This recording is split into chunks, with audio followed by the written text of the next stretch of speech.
Okay. आणि इथं हा जो शास्त्रभाग आहे तो खूप सुंदर आहे.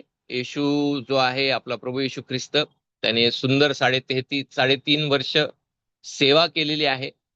आणि यरुशलेमाच्या आता तो ठिकाणी शेवटच्या वेळेस आलेला आहे. त्याने जे काही त्याला शिकवायचं होतं त्याने ते शिकवलं अद्भुत रीतीने. जे चमत्कार सिद्ध करणार होते की तोच देवाचा पुत्र आहे, तोच मसीहा आहे, ते चमत्कार त्याने करून दाखवले. आणि आता त्याने 33.5 वर्ष म्हणजे 32 वेळेस तरी दरवर्षी जो वलांडणाचा सण आहे तो येशूने साजरा केला असेल. जेव्हा तो लहान होता तेव्हा त्याच्या आई वडिलांनी ती नियोजन केलं असेल. आणि जर का आपलं छोटं कुटुंब असेल तर आजूबाजूचे लोक जमून ते वलांडणाचा सण जो आहे तो साजरा करायचे.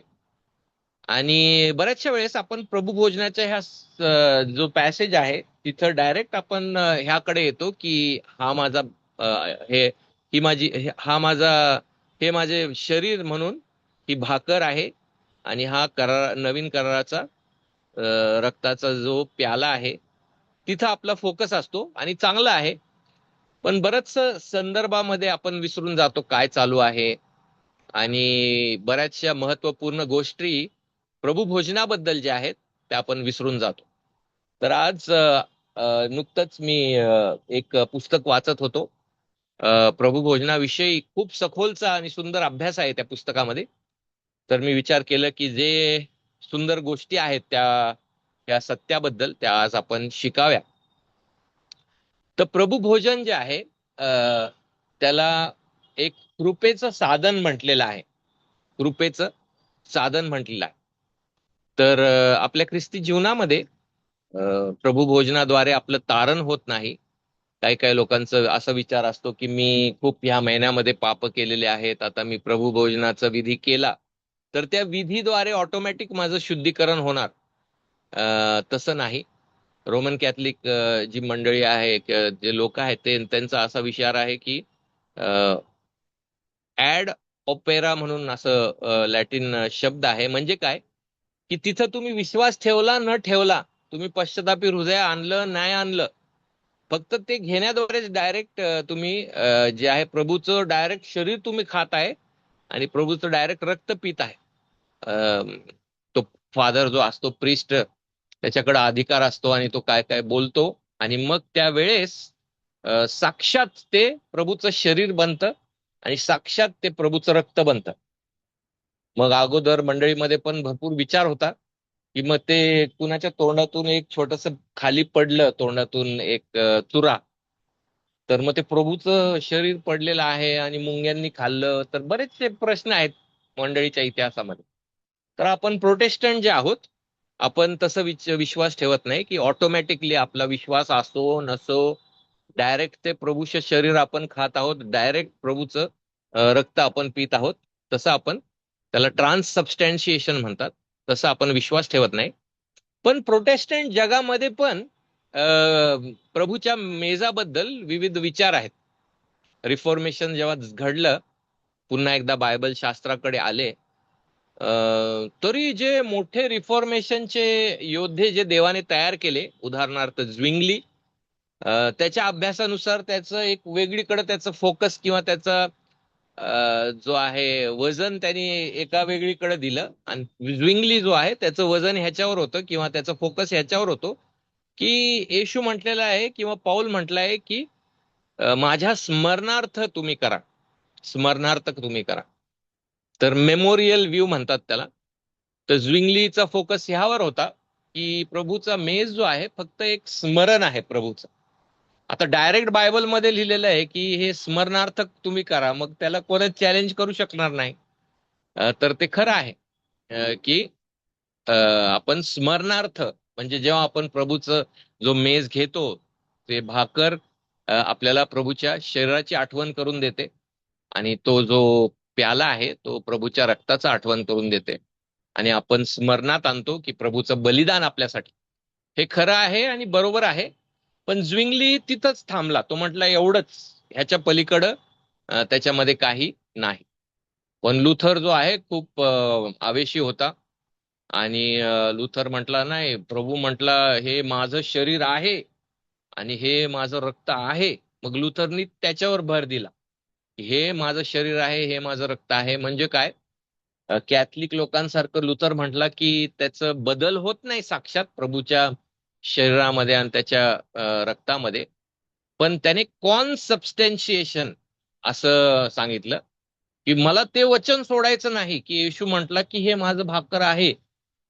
जर का ज्विंगली आपण फक्त स्मरणार्थ म्हटलं तर मग ह्या वचनाचं जे फोर्स आहे, ह्या वचनाचं जे सुंदर पॉवर आहे की हे माझं शरीर घ्या, हे माझं शरीर, हे माझं प्याल.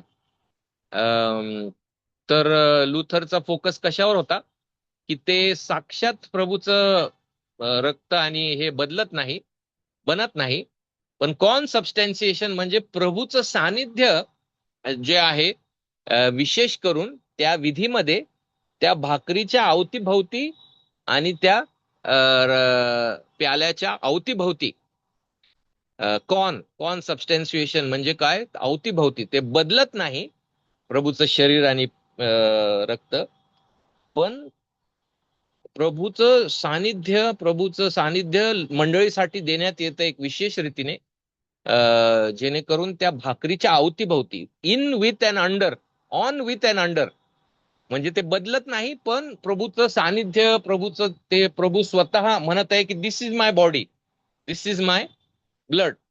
मग लुथर जो आहे त्याने तिथं वेट टाकलं त्याचं, किंवा वजन, किंवा त्याचा फोकस, की मग प्रभूचं बोलणं निरर्थक आहे का की हे माझं शरीर, हे माझं रक्त. पण कॅल्विन जे आहेत त्यांनी दोघं बाजू जी आहे त्याचा अभ्यास केला आणि सुंदर रीतीने जुन्या करारापासून नवीन करारापर्यंत त्यांनी अभ्यास केला त्या मुद्द्यावर. आणि कॅल्विनचा व्ह्यू जो आहे, माझ्या पण वैयक्तिक नुसार, म्हणण्यानुसार, अभ्यासानुसार, तो खूप सुंदर आहे.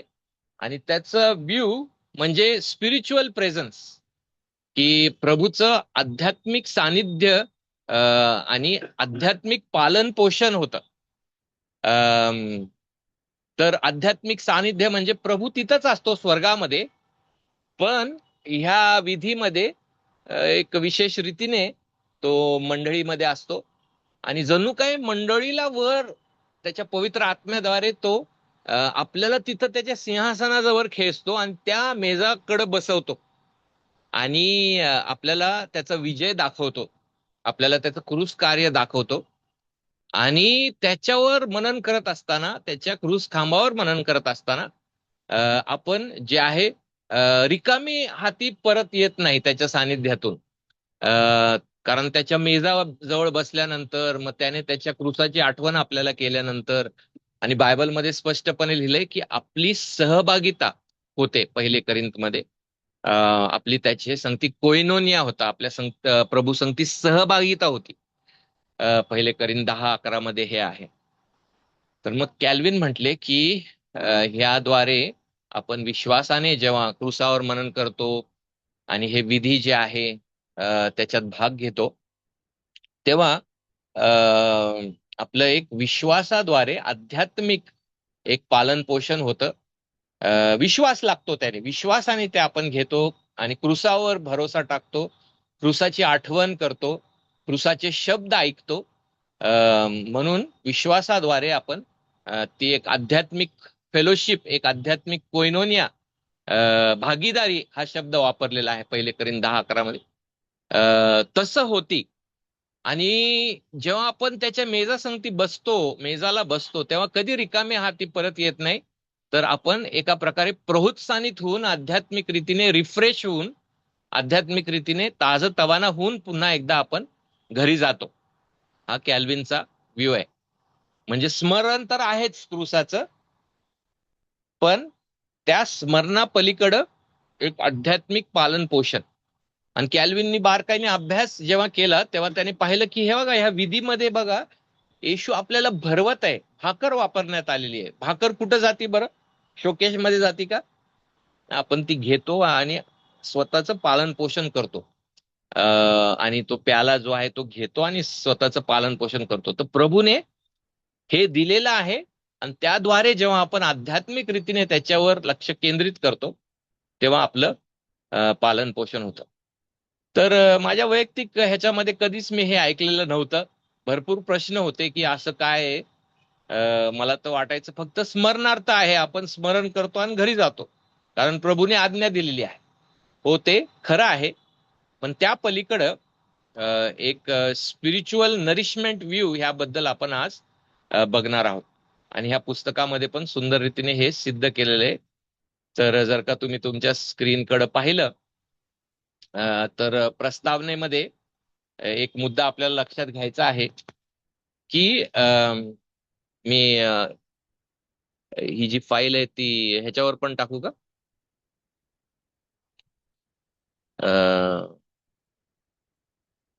जिवंत अशा म्हणजे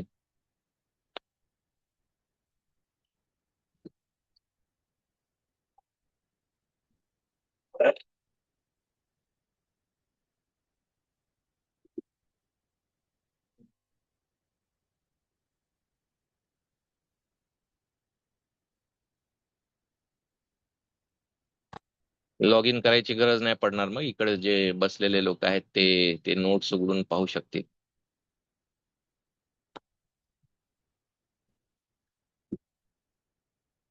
तर हा जो लेखक आहे त्याने जेव्हा हे पुस्तक लिहिलं तर त्याने खूप सुंदर रीतीने अगोदर पासून सुरुवात केली की आपला देव जो आहे एक करार करणारा देव आहे. आणि बायबलमध्ये विविध करार त्याने केलेले आहेत. तर आपण पाहतो की बायबलमध्ये आदामासंगती एक करार आहे. तो जो करार जो आहे त्याला कर्माचा करार म्हणतात. होशियाच्या पुस्तकामध्ये लिहिलेलं आहे की तुम्ही तुम्ही लोकांनी आदामासारखा करार मोडला. तर आदामासंगती पण एक देव त्याच्या लेवलला येतोय खाली, कारण देवाला माहिती आहे की आदाम कधीच देवाच्या लेवलपर्यंत पोहोचू शकणार नाही स्वर्गात.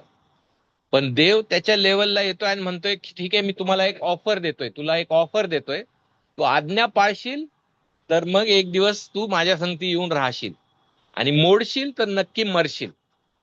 आणि त्याला जे आहे बरं वाईटाचं जे झाड आहे ते खाऊ नको, आणि जर का तू ही जी पास झाला तर मग तुला त्या जीवनी झाडाचं जे फळ आहे ते चिरकाल खाता येईल, कारण प्रगतीकरण 22 मध्ये पण हीच गोष्ट आहे.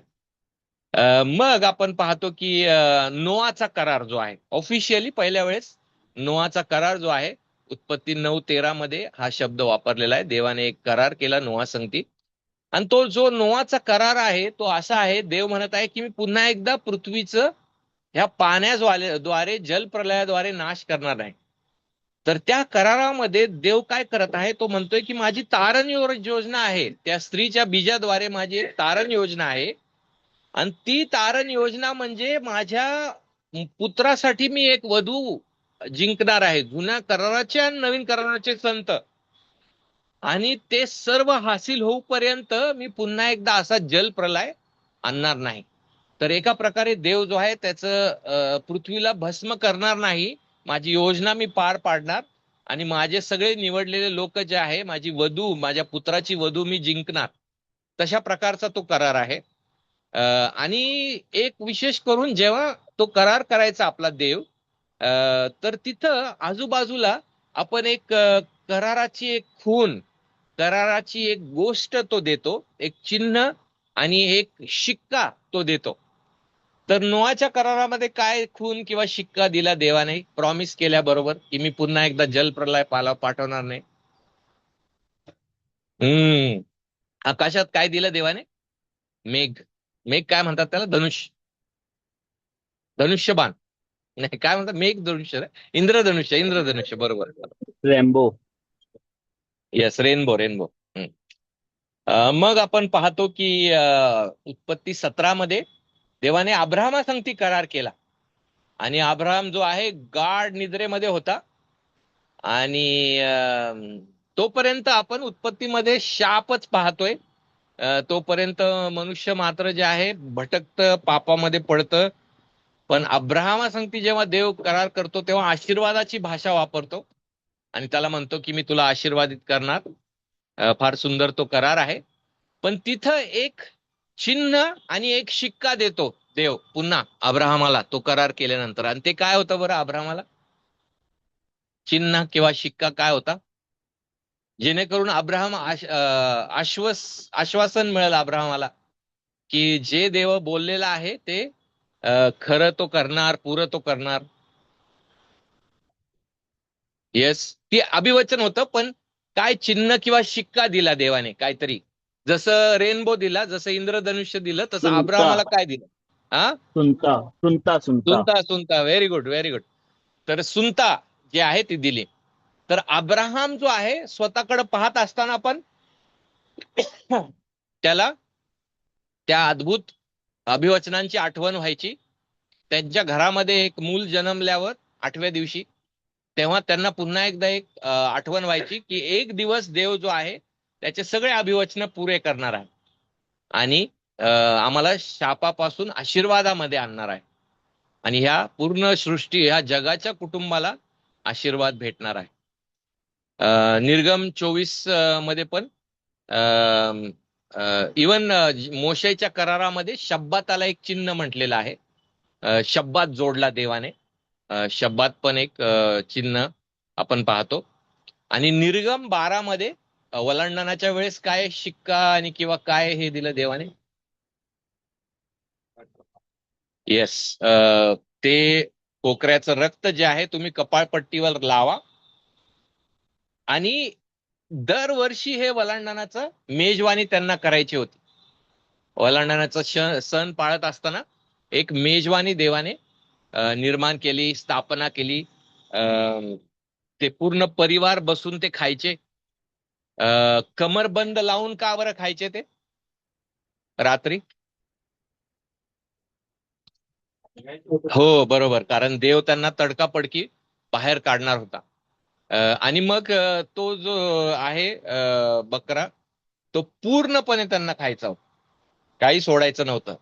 ते ह्याची आठवण होती की आम्ही मिसर देश पूर्णपणे आम्ही सोडणार आहे.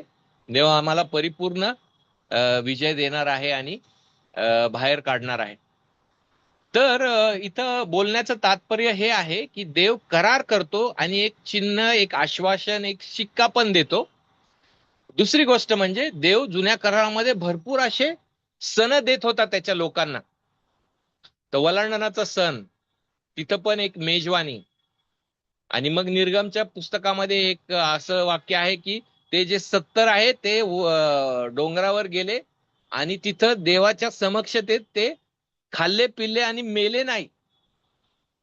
तर देव जो आहे आमंत्रण करणारा देव आहे. देव जो आहे मेजवानी रचणारा देव आहे. आणि मेजवानी जी आहे ती त्या संस्कृतीमध्ये पण आणि आपल्या भारतीय संस्कृतीमध्ये पण फार रिच गोष्ट असते. मेजवानीला आपण नाही का अचानक येत नाही किंवा तडकाफडकी येत नाही. ते प्लॅनिंग लागतं मेजवानीला. आपण एकत्र बसतो, गप्पा मारतो, एकमेकांचा आस्वाद घेतो, एक फेलोशिप होती, एक सहभागिता होती. ह्या सगळ्या गोष्टी मेजवानीमध्ये होतात. तर देव पण त्याच्या लोकांसंगती मेजवानी करायचा. हे हे एक अद्भुत गोष्ट आहे. आपल्याकडे आता वेळ नाही की ते सगळे जे सण आहेत वगैरे ते पाहण्यासाठी. पण कॅल्विन म्हणतात की संस्कार म्हणजे देवाच्या कृपेचे दृश्यमान साक्ष आहे. तर इथपर्यंत आपण काय आपण पाहिलं की देव करार करणारा आहे. करारासंगती तो एक सील, एक शिक्का जोडतो, जेणेकरून त्याचे लोक आश्वासन प्राप्त करतील, पुढं पाहतील, भरोसा ठेवतील. तिसरी गोष्ट आपण काय पाहतोय की जेव्हा देव मेजवानी करायचा, रचायचा, तेव्हा लोक जे आहेत त्याच्या समक्षतेत बसायचे, जो सण पार पाडायचे, तिथं सहभागिता असायची, तिथं आश्वासन असायचं, तिथं आनंद असायचं की आम्ही देवाच्या समक्षतेमध्ये आम्ही आनंद केलेला आहे, मेजवानी केलेली आहे. देव आमचा देव आहे. देवाने आमचे पापांची तरतूद केलेली आहे, आमची सहभागिता देवासंगती आहे. या सगळ्या गोष्टी त्या सण आणि मेजवानीद्वारे देवाच्या समक्षतेत व्हायच्या.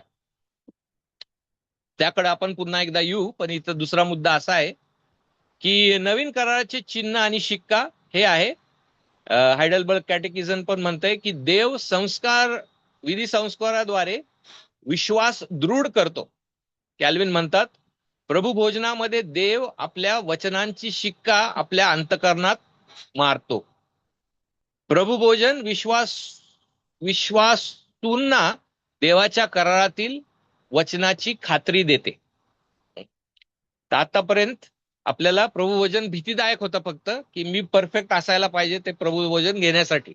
मी पण भरपूर वेळेस पुढे गेलेलो आहे, पुन्हा एकदा मागं आलेलो आहे, हात वर केलेला आहे, पुन्हा एकदा खाली केलेला आहे. का?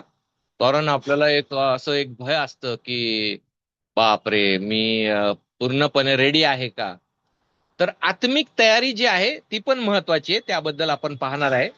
कारण ढोंगी लोकांनी, अविश्वासी लोकांनी आणि जे अपश्चातापी लोक आहेत त्यांनी प्रभुभोजन जे आहे त्याच्यामध्ये सामील होता कामा नये, कारण देवाचा न्याय येऊ शकतो. तर ते पण बरोबर आहे, त्याकडे आपण नंतर येऊया. पण बहुतांश रीतीने आपण हे समजायला पाहिजे की देव त्या कराराच्या ह्या अद्भुत विधीद्वारे आपल्याला आश्वासन देऊ पाहत आहे. ओके, आश्वासन देऊ पाहत आहे आपल्याला. आपला भरोसा तो अधिक स्थिर करू पाहत आहे, आपली बांधणी तो करू इच्छितो. तर इकडं आपण पाहतो की दुसरा मुद्दा असा आहे की प्रभुभोजन देवाची आणि मंडळीशी संगतीचे करार भोजन आहे. पहिले करीन 10, 16 आणि 17 कोण वाचेल? पहिले करीन 10, 16 आणि 17.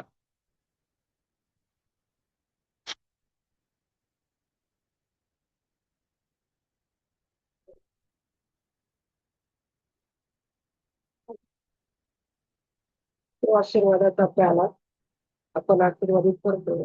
ख्रिस्ताच्या रक्तातील सहभागिता आहे की नाही? ही भाकर आपण बोलतो ख्रिस्ताच्या शरीराची सहभागिता आहे की नाही? तर हे वचन खूप महत्वाचं आहे.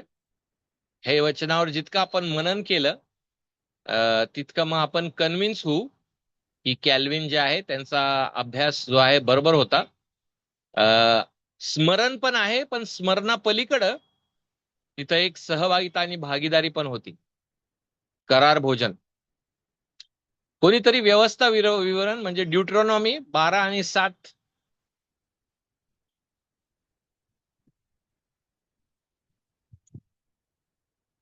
अनुवाद 12 आणि 7.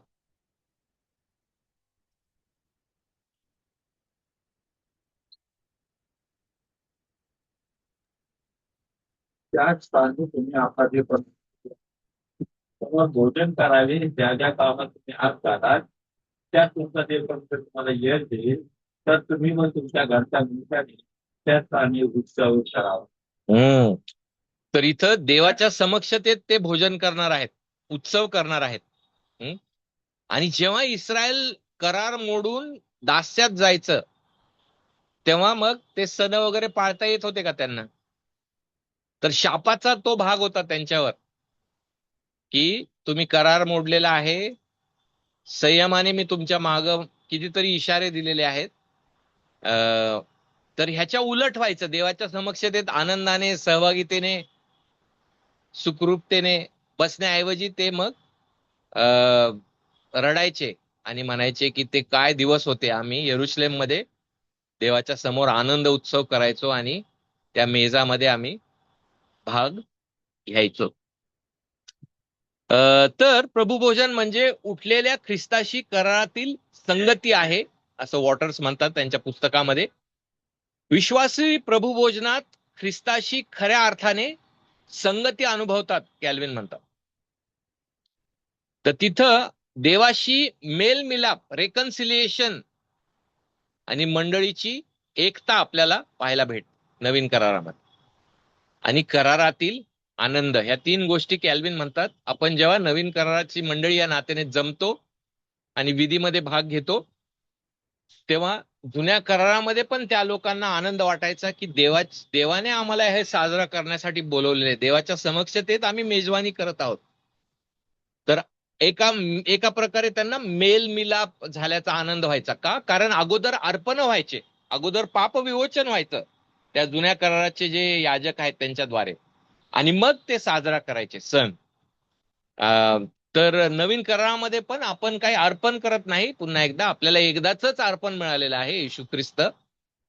पण आता तोच येशू ख्रिस्त विश्वासणाऱ्यांना बोलवतो आणि आपण आपले पाप घेऊन जातो त्याच्याकडं, क्षमा मागतो आणि एक मेल मिलापाच्या आनंदामध्ये आपण तो विधी घेतो. तिथं मंडळीला एकत्रित रीतीने बोलवलेलं आहे. पहिले करिंथमध्ये पाऊल म्हणतो की जेव्हा तुम्ही जमता, एक शरीर या नात्याने जमता, तेव्हा तुम्ही घ्या. म्हणून कोविडमध्ये बरेचशा लोकांचा प्रश्न होता की देवाने जे आहे फार सुज्ञतेने हे सगळे विधी बनवलेले आहेत आणि कोविडमध्ये आपण एक शरीर या नात्याने फिजिकली जमू शकत नव्हतो आणि म्हणून आपण मान्य केलं की हा दुःखाचा आपला प्रसंग आहे ह्या जीवनामध्ये की आपण एक एक शरीर या नात्याने येऊ शकत नाही.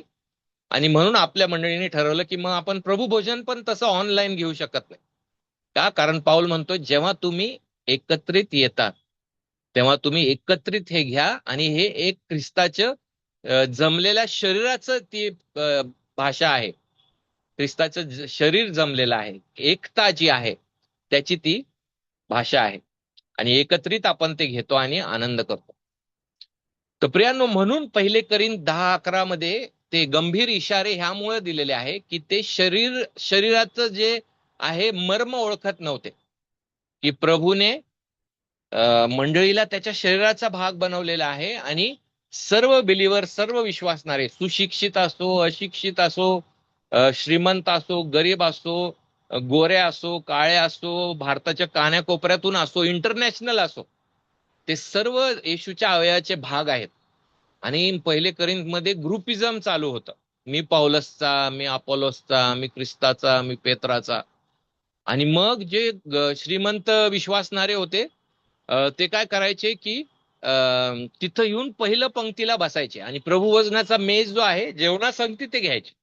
जेवण चालू असताना पास्टर म्हणायचे आता आपण थांबूया आणि आपण हे भाकर जे आहे प्रभूचं शरीराचं प्रतीक आहे, हे जे रक्त आहे ते नवीन कराराचं प्रतीक आहे. पण ते जे श्रीमंत विश्वासणारे जे आहेत ते पटपट सगळं ते संपवायचे जेवण आणि ते द्राक्षरस पण संपवायचे. काय काय त्या म्हणजे नशेमध्ये जायचे, इतकं काय प्यायचे आणि पूर्ण ते प्रभुभोजन कशाबद्दल आहे काय ते सर्व मर्मच ते विसरून गेलेले होते. आणि मग जे गरीब जे आहेत, जे दास आहेत, त्यांच्यासाठी काहीच उरायचं नाही. तर पाऊल म्हणतोय की तुम्ही हे एक शरीर जे आहे ते जाणून घेत नाहीये आणि जे असे ग्रुप पडलेले आहेत त्यामुळं पण तुम्ही एक शरीर या नात्याने हे घेत नाही, हे फार गंभीर आहे. आणि म्हणून तुम्ही आत्मपरीक्षण करा असं पाऊल सांगतो. कारण ह्या सगळ्या कराराचा जो हा विधी आहे त्याच्या मागचा एक हेतू काय आहे की आपण आपले जे छोटे मोठे डिसअग्रीमेंट आहे ते बाजूला ठेवावे आणि आपण एक शरीर या नात्याने यावं. कारण प्रभूने सगळ्यांना त्याच्या रक्ताने विकत घेतलेला आहे आणि मग त्याचा आस्वाद एक शरीर या नात्याने आपण घ्यावा. तर हा पण मुद्दा महत्वाचा आहे. तर जनरली आपण काय पाहतोय की तिथं एक मेल मिलापाचा आनंद असतो कारण आपण प्रभूकडे आपले पाप घेऊन जातो. वर्शिप सर्व्हिस मध्ये आपण क्षमा मागतो आणि जो आपले पाप स्वीकारतो विश्वसनीय, तर येशू विश्वसनीय व न्यायी आहे त्यांना क्षमा करण्यासाठी. आणि मंडळीची एकता असते आणि कराराचा आनंद असतो. पुढचा मुद्दा असा आहे की प्रभुभोजन ख्रिस्ताची आध्यात्मिक उपस्थिती आणि आत्मिक पोषण ह्याचं आहे. ख्रिस्ताची आध्यात्मिक उपस्थिती. तर लुथर म्हणत होता की प्रभू साक्षात येतो आणि त्या भाकरीच्या अवतीभोवती वगैरे असतो. पण कॅल्विन म्हटला की नाही, जणू काय मंडळीलाच आध्यात्मिक रीतीने वर प्रभूने घेतलेला आहे त्याच्या आत्म्याद्वारे आणि आपली त्याच्या संगती तिथं सहभागिता होते आणि आपण तिथं त्याच्या समक्षतेत मेजबानी करतो. कॅल्विन म्हणतात जशी भाकर शरीराला पोषण देते तशी ख्रिस्त आपल्या आत्म्याला पोषण देतो. तर कॅल्विननी पाहिलं की कसं आहे, प्रभूने कसा हा विधी केलेला आहे. फक्त हवा घ्यायला नाही लावली प्रभूने आतमध्ये, तर भाकर घ्यायला लावली. म्हणजे काय, हे पालन पोषणाची भाषा आहे. तर मग ह्या विधीद्वारे आपलं आध्यात्मिक पालन पोषण जेव्हा आपण त्या वधस्तंभावर मनन करतो आणि विश्वासाने त्या वधस्तंभाकडे पाहतो. विश्वासी पवित्र आत्म्याद्वारे विश्वासाने ख्रिस्तावर भोजन करतात. तर शिकवण काय आहे की आत्मिक बळ. तर प्रियानो, काही लोकांना असं वाटतं की मी पापी आहे, मी अशक्त आहे, मी धडपडतोय म्हणून मी कधीच त्या मेजाकडे यायला नाही पाहिजे. हं. पण ज्या रात्री येशू धरण्यात आला त्या दिवशी सगळे खूप बलवान होते का? आणि येशूला माहित होतं काही तासामध्ये ते काय करणार, पळून जाणार, भयभीत होणार आणि सगळे अशक्त असे सिद्ध होणार, बरोबर की नाही? पण तरी प्रभूने त्यांना तो विधी दिलेला आहे. पण जो व्यक्ती उघड उघड अमंगळतेचं गंभीर पाप करत आहे आणि पश्चाताप करत नाही आणि चर्चला माहित आहे, तर मग त्या व्यक्तीबद्दल पाऊल म्हणत आहे की त्याच्या संगती तुम्ही सहभागिता ठेवू नका. जो म्हणून घेतोय की मी बिलीवर आहे, पण भयंकर असं अपश्चातापी रीतीने तो राहत आहे, त्याला आपण वर्ज्य केलं पाहिजे. पण सगळेच आपण खरं पाहिलं तर बिलीवर या राहताने आपण धडपडणारे आहोत. रोज दर आठवडी आपण धडपडतो. मुखाने काहीतरी कुणाला तरी बोलतो रागाने, आपले विचार भरकटतात, आपली वृत्ती बरोबर नसते, आपली कृती बरोबर नसते, आणि आपण अपयशी असतो. पण मग काय करतो आपण? संडेला आल्यावर आपण आपले पापी पदरी घेतो आणि येशू काय आहे? विश्वसनीय व न्यायी आहे. तर असा म्हणता कामा नये की मी अशक्त आहे म्हणून मी कधीच घेणार नाही प्रभूचा मेज. नाही, जर का आपण पश्चातापी आहोत तर ख्रिस्त नेहमी आपल्याला वेलकम करतो आणि म्हणतो की ह्याद्वारे तुम्ही वचन ऐकून बलसंपन्न व्हा आणि ह्या विधीमध्ये पण भाग घेऊन तुम्ही बलसंपन्न व्हा. आपला विश्वास दृढ होतो कारण आपण इतर संतगणांसंगती ते घेत आहोत. आपल्याला कृपेचा अनुभव होतो. तर बऱ्याचशा ह्या अद्भुत गोष्टी या प्रभुभोजनामध्ये घडत असतात. मग पुढे जाऊन चौथा मुद्दा असा आहे की प्रभुभोजन स्मरण आणि सुवार्तेची घोषणा आहे. तर 1 कोरिंथ 11:26 मध्ये do this in remembrance of me. ह्या गोष्टी माझ्या स्मरणार्थ तुम्ही करा. हे क्लिअर शिक्षण आहे बायबलचं. तर स्मरण आहे पण आत्मिक पालन पोषण पण आहे. आणि निर्गम 12:26 ते 27 तिथं पण आहे. कोण वाचेल का? निर्गम 12:26 आणि 27 काय आहे बरं, बघूया.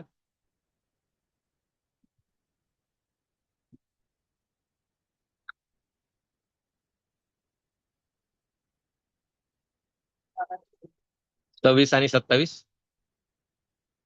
बाळे, तुम्हाच विचारतील या उपासनेचा अर्थ काय. तेव्हा तुम्ही सांगा की हा परमेश्वराचा ओलांडणाचा युद्ध आहे. त्याने मिस्री लोकात मारिले व आपल्या घरचा बचाव केला. त्या समयी तो मिस्रातील इस्रायलांचे घरे ओलांडून गेला. हे ऐकून लोकांनी मस्तके लोळून दंडवत घातले. तर इथं ह्या विधीमध्ये मुलं विचारतायत हे वलांडणाचा काय करतो, ह्याचं काय आहे. तसं आपण पण मुलं मंडळी की हे प्रभुभोज काय आहे दर संडेला आपण करतो, किंवा नवीन जे आलेले आहेत मंडळीमध्ये पहिल्या वेळेस ते पण विचार करत असतील. आणि एक सुंदर संधी असती कारण आपण क्लिअरली सांगतो की हा विधी सगळ्यांसाठी नाही. जर का तुम्ही वैयक्तिक प्रभूला ओळखलेला आहे, त्याची क्षमा अनुभवलेली आहे, तुमचं त्याच्या संगती नातं आहे आणि तुम्ही त्या ख्रिस्तावर तुमचा पूर्ण भरोसा टाकलेला आहे आणि एक जीवनामध्ये तुमचा बदल आलेला आहे, परफेक्शन नाही पण बदल आलेला आहे. आणि अगोदरच्या सारखं तुमचं जीवन नाही, तुम्ही त्याच्याकडे आकर्षित झालेला आहात, त्याचं वचन प्रिय आहे, त्याची सहभागिता प्रिय आहे, त्याचे लोक प्रिय आहेत, पवित्रता आता प्रिय आहे. तर ह्या सगळ्या खुणा आहेत की आता प्रभूचे तुम्ही झालेले आहात. तर तुम्ही ह्यामध्ये सामील होऊ शकतात. तर तसंच एक सुवार्ता प्रसारासाठी एक सुंदर ही संधी असते आणि प्रभू म्हटला की मी येईपर्यंत तुम्ही हे करा आणि स्वर्गाची राज्याची घोषणा तुम्ही करा. तर एक प्रश्न उद्भवतो की काही चर्चेस जे असतात त्याला क्लोज्ड कम्युनियन चर्चेस म्हणतात आणि काही चर्चेस जे आहेत ओपन कम्युनियन चर्चेस असतात. तर क्लोज्ड कम्युनियन चर्च म्हणजे काय? ते म्हणतात की तुम्ही जर का पुढून बाप्तिस्मा घेतलेला आहात आणि आमच्या चर्चचे मेंबर आहात तरच तुम्हाला आम्ही हे देऊ शकतो. त्याला क्लोज्ड कम्युनियन म्हणतात. पुढील बाप्तिस्मा घेतलेला आहे आणि आमच्या चर्चचे तुम्ही मेंबर आहात तरच तुम्ही हे घेऊ शकता. आणि ओपन कम्युनियन म्हणजे की जर का तुम्ही विश्वासणारे आहात आणि बाप्तिस्म्याबद्दल तुमचं इम्प्रॉपर किंवा वेगळं अंडरस्टँडिंग आहे आमच्यापेक्षा. पण आम्हाला माहिती आहे की तुम्ही प्रभूचे लेकरं आहात. तर मग आम्ही कोण की प्रभूच्या लेकरांना वंचित करण्यासाठी की तुम्ही घेऊ शकत नाही. आपल्यामध्ये आर.सी. स्प्राऊल आले, पुण्यामध्ये त्यांची व्हिजिट आहे. त्यांना कोणतंच चर्च सापडना. बरोबर, त्यांनी रिसर्च केलं आणि त्यांनी विचार केला की जिवंत अशा बायबल चर्च इथं गॉस्पल गाजवली जाते, इथं हे रिफॉर्म बॅप्टिस्ट लोक आहात. तर ते जरी प्रेस्बिटेरियन आहेत, त्यांनी लहानपणी बुडून बाळांपणात त्यांना आईवडिलांनी कराराची खून म्हणून बाप्तिस्मा दिलेला आहे. तर आपण आर.सी. स्प्राऊलला वंचित करू शकतो का? तसंच विपिन संगती पण झालं. तो प्रेस्बिटेरियन आहे, त्याचा बुडून नाही पण लहानपणीच त्याला त्याच्या आईवडिलांनी करारीची खून म्हणून ते आपली दृष्टिकोनातून ते अयोग्य बाप्तिस्मा आहे किंवा इम्प्रॉपर बाप्तिस्मा आहे. पण आपण त्यांचा विश्वास पाहिला आणि ते खरं देवाचं लेकरू आहे. बेन्सनचं पण लहानपणी झाला तसं. तर आपण त्यांना काय सांगतो की आमच्या चर्चची ऑफिशियल ही पोझिशन आहे, पण तुम्हाला पुण्यामध्ये कठीण आहे, चांगले शिक्षण आणि हे मिळणारी मंडळी कठीण आहे. तर मग तुम्ही कम्युनियन जे विश्वासणाऱ्यांची जी मेज आहे तो तुम्ही पण घेऊ शकता. तर असं सिलेक्ट लोकांसंगती आपण करू शकतो ज्यांच्या बद्दल आपल्याला माहित आहे की हे प्रभूचे लेकर आहे. तर ह्याला ओपन कम्युनियन म्हणतात. आणि काही चर्चेस जे आहेत ते म्हणतात नाही, आम्ही तुम्हाला देऊच शकणार नाही जोपर्यंत तुम्ही बाप्तिस्मा केलेले आणि आमचे मेंबर तुम्ही आहात. तर पुढे जाऊन आपण शेवटचा मुद्दा बघूया.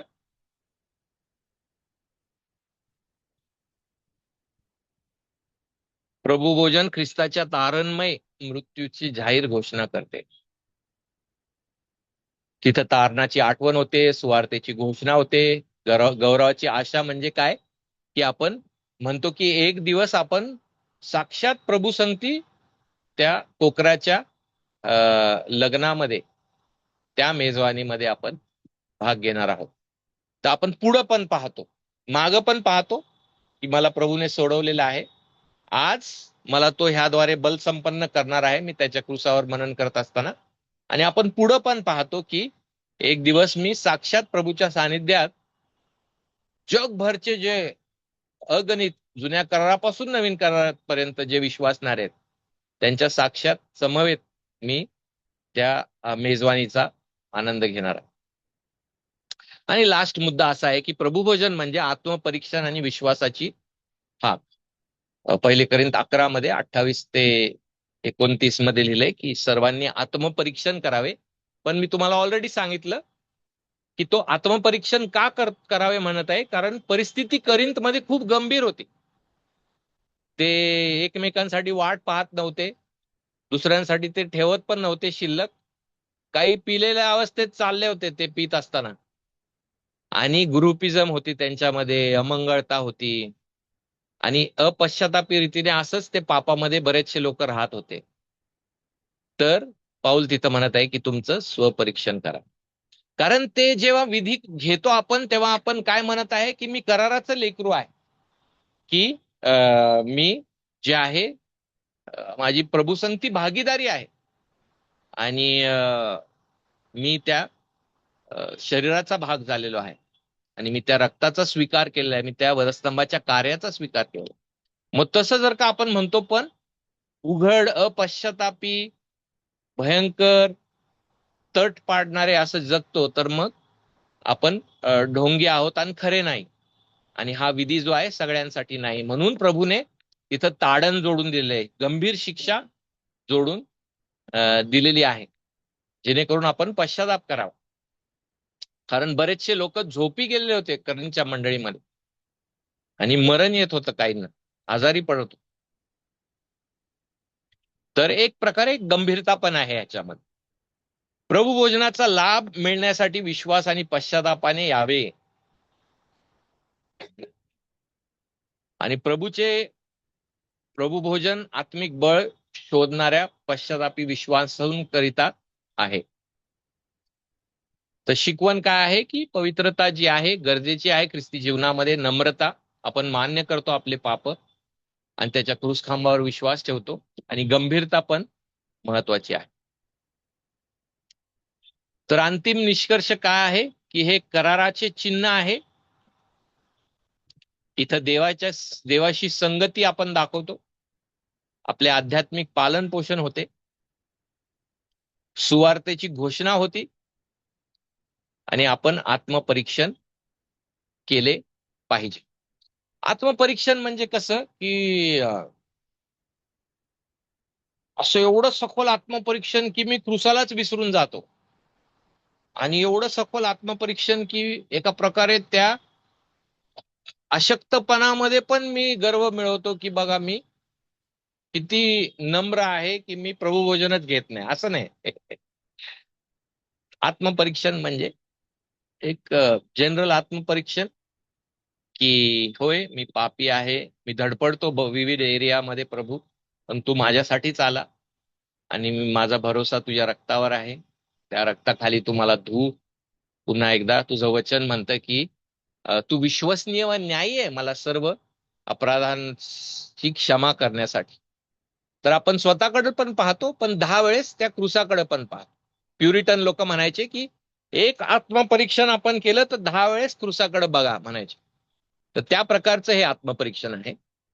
एकदम असं निराशेचं आत्मपरीक्षण आणि निराशेमध्ये जायचं, क्रूसखांब विसरून बसायचं आणि नुसतं रडत बसायचं, अशा प्रकारचं हे आत्मपरीक्षण नाही.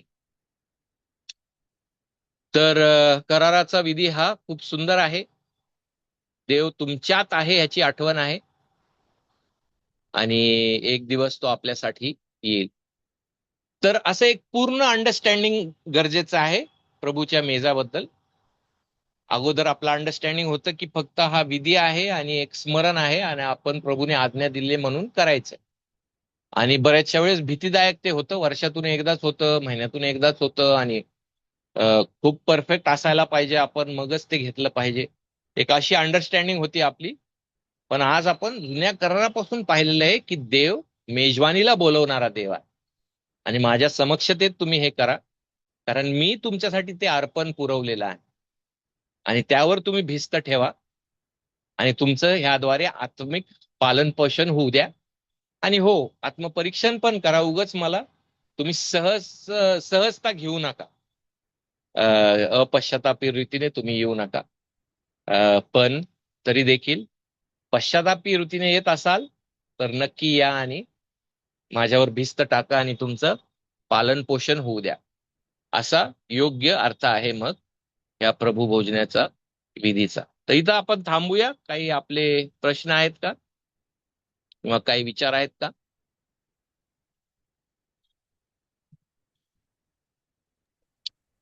Pastor, can you explain me म्हणजे बेबी बॅप्टिझम? कोणचं? बेबी बाप्तिस्मा. हा, तर लहान मुलांचा बाप्तिस्मा जो आहे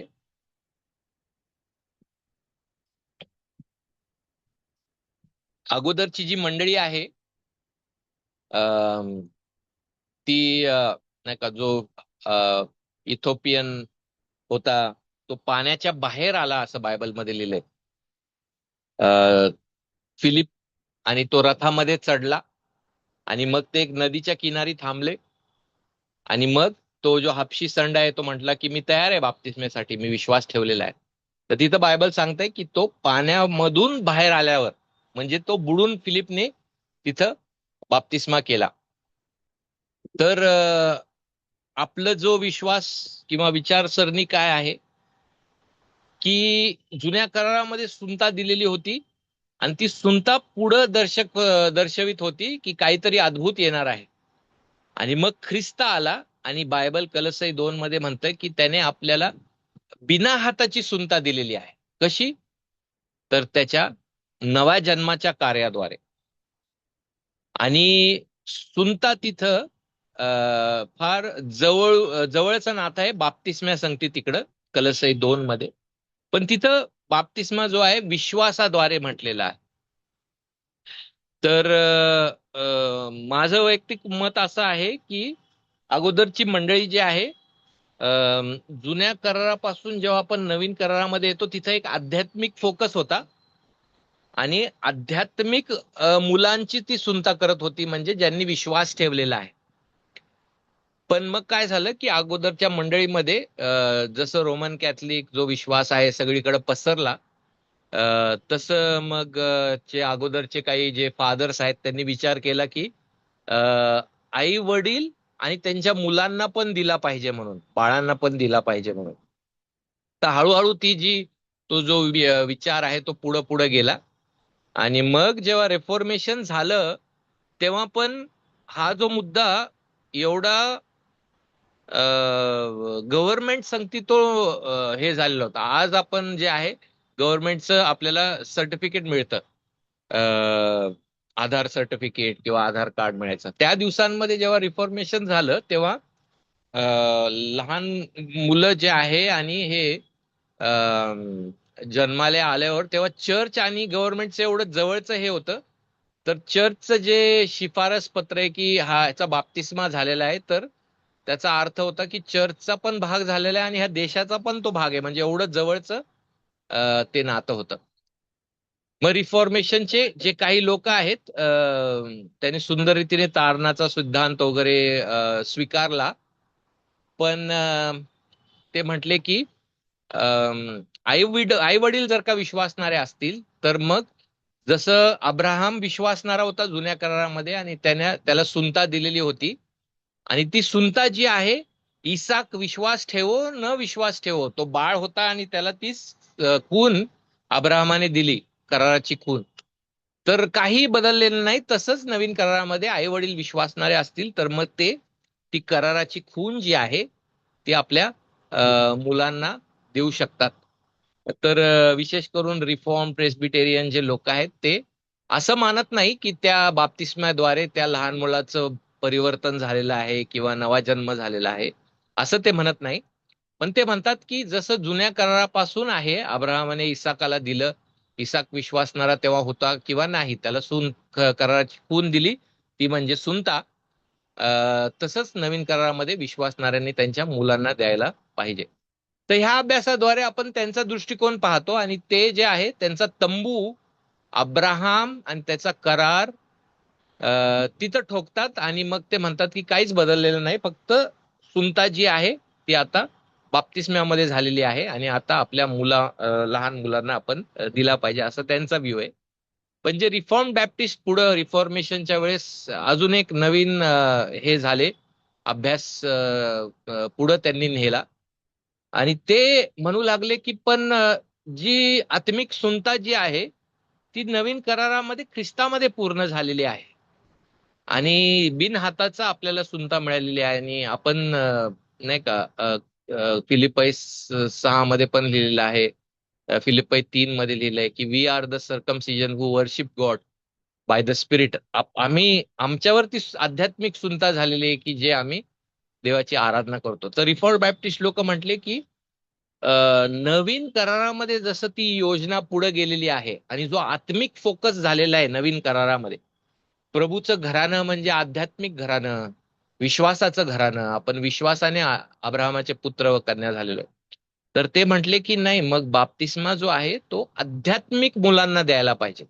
पण आपले जे लहान बाळ आहेत ते आध्यात्मिक आहे की नाही आपल्याला समजत नाही, तर आपण त्यांना सुवार्ता शिकवतो आणि जेव्हा ते आध्यात्मिक जीवनाचे फळं दाखवतात त्यांच्या जीवनामध्ये, मग आपण रिफॉर्म बॅप्टिस्ट जे आहेत त्यांना मग ते बाप्तिस्मा देतो. पण प्रेस्बिटेरियन, रिफॉर्म बॅप्टिस्ट आणि बरेचसे जे रिफॉर्म्ड असे वेगळे वेगळे आहेत ते तारण कार्याबद्दल एकदम स्पष्ट आणि क्लिअर आहेत. विश्वासानेच आपण नीतिमान गणलं जातो ह्यावर क्लिअर आहेत. पवित्रीकरणाचा सिद्धांत, गौरवीकरणाचा सिद्धांत. तर म्हणून आपण एकत्रित कॉन्फरन्स घेऊ शकतो, आपण जे आहे बरंचसं कार्य एकत्रित करू शकतो. पण हा मुद्दा जो आहे ते फार ठामपणे उभे आहेत की अब्राहमाला जो दिलेला आहे पॅटर्न ती चालू आहे, त्याच्यामध्ये काहीच बदल झालेला नाही. आणि म्हणून आपल्या लहान बाळ जे आहेत आपले ते कराराचे आहेत. आणि म्हणून ते जे आहेत ते म्हणतात की आपण आता ते बाप्तिस्मा त्यांना पण दिला पाहिजे. आणि आपण नवीन कराराच्या ह्याच्यामध्ये ठाम उभे आहोत आणि म्हणतो की होय दिला अब्राहमाला ते, पण जे बायबलचं पूर्ण जे स्टोरी पुढं कशी गेलेली आहे आणि आत्मिक कसा फोकस आलेला नवीन करारामध्ये. तर रिफॉर्म बॅप्टिस्ट म्हणतात की आपले मुलं जे आहेत आपण त्यांना बाहेर घालवत नाही ह्या जगामध्ये, आपण त्यांच्यावर प्रीती करतो आणि आम्ही हेही स्वीकारतो की ते एका बिलिव्हरचे जे मुलं आहेत एका सुंदर ठिकाणी देवाने त्यांना ठेवलेलं आहे, कारण त्यांना त्यांच्यासाठी मंडळी प्रार्थना करते, त्यांना बरंचसं संरक्षण मिळतं ह्या जगापासून. आणि अ, पण त्याचा असा अर्थ नाही की त्यांना आपण ते बाप्तिस्मा दिला पाहिजे. तर विश्वासणाऱ्याचे मुलं जे आहेत ते होली आहेत पाऊल म्हणतो, पण ते एका बाहेरील रीतीने होली आहेत. कारण तीच भाषा तो एक एक पत्नी विश्वासणारी असेल आणि तिच्या विश्वासणाऱ्याच्या जीवनाद्वारे पती पण होली असं जो आहे म्हणजे काय एक बाहेरील प्रभाव, होली प्रभाव त्याच्यावर आहे. तर तसंच एक बाहेरील आपल्या मुलांवर एक प्रभाव आहे विश्वासणाऱ्यांचा. आणि लक्की विश्वासणाऱ्यांनी त्यांना मंडळीमध्ये आणावं, त्यांना शिकवावं, त्यांना शिस्त लावावी, त्यांच्यासाठी प्रार्थना करावी, त्यांना ख्रिस्त दाखवावा, जेणेकरून त्यांचं तारण होईल. पण प्रेस्बिटेरियन जे लोक आहेत ते अगोदरच देतात आणि आपण जे आहे आपण आध्यात्मिक फोकस नवीन कराराचा पाहून की मग आपण आपल्या आध्यात्मिक मुलांना तो बाप्तिस्मा देतो.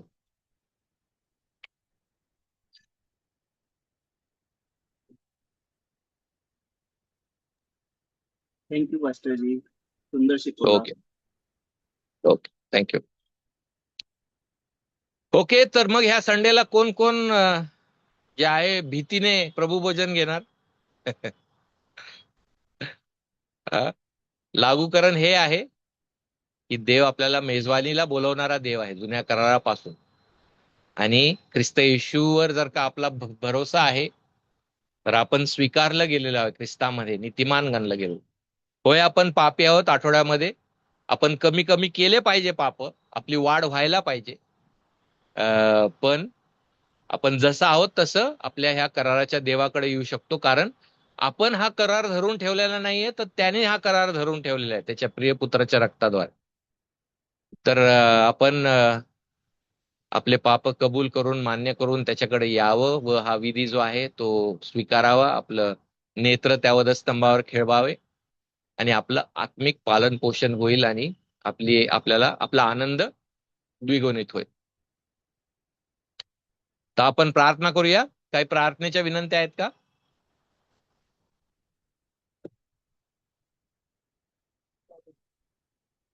माझ्या वडिलांसाठी आपण प्रार्थना करूया की त्यांना आत्मिक रीतीने शरीरामध्ये देवाने बल पुरवावं आणि जे काही त्यांचा खोकला आहे तो देखील जावा, जे काही ऍलर्जी आहे.